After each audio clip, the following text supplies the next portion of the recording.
अब ये किस मुंह से लोकतंत्र का मंदिर कहेंगे जब विपक्ष को इस तरीके से बाहर कर देंगे। ये शुरुआत है अपनी मन मानी चीजें करने की, और अगली बार ये आ गए।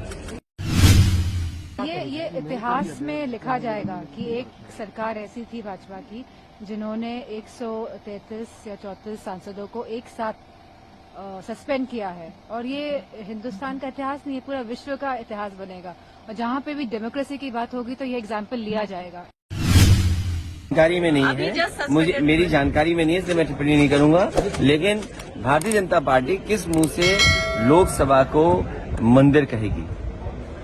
यहाँ जनता से चुनकर के लोग आते हैं अपनी बात कहने के लिए। सहमति असहमति हो सकती है, अपनी बात रख सकते हैं। यहाँ तमाम पुरानी बिल्डिंग में मनुस्मृति की चीजें रखी हैं कि यहाँ हमें अधिकार है कि हम अब सही बात करें।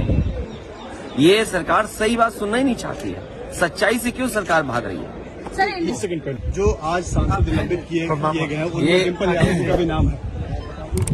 ये 49 सांसद। बीजेपी से ये पूछना चाहिए कि बीजेपी लोकतंत्र का मंदिर बोलती है।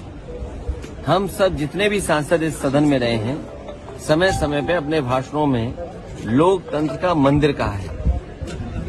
अब ये किस मुंह से लोकतंत्र का मंदिर कहेंगे जब विपक्ष को इस तरीके से बाहर कर देंगे। ये शुरुआत है अपनी मन मानी चीजें करने की, और अगली बार ये आ गए तो बाबा साहब भीमराव अम्बेडकर जी का संविधान खत्म हो जाएगा।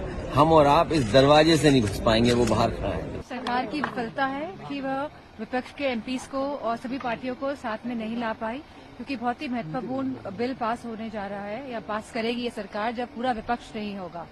तो यह सरकार की पूरी तरह विफलता है, और ये बहुत ही अनडेमोक्रेटिक वे है सरकार का चलने का, सरकार के चलने का।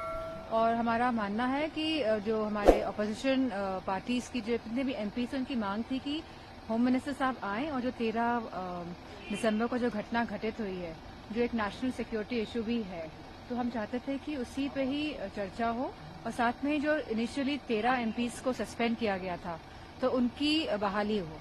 मुझे लगता है कि बहुत ही पॉजिटिव रिजल्ट्स आएंगे इस मीटिंग में, और आज शाम तक या कल तक पता चलेगा। मैम, करीब 150 सांसदों को संसद से निकाला गया है 2 दिनों के भीतर। ये अनडेमोक्रेटिक तो है ही, लेकिन विपक्ष ये इतिहास में लिखा जाएगा कि एक सरकार ऐसी थी भाजपा की जिन्होंने 133 या 34 सांसदों को एक साथ सस्पेंड किया है, और ये हिंदुस्तान का इतिहास नहीं, ये पूरा विश्व का इतिहास बनेगा। और जहां पे भी डेमोक्रेसी की बात होगी तो ये एग्जाम्पल लिया जाएगा।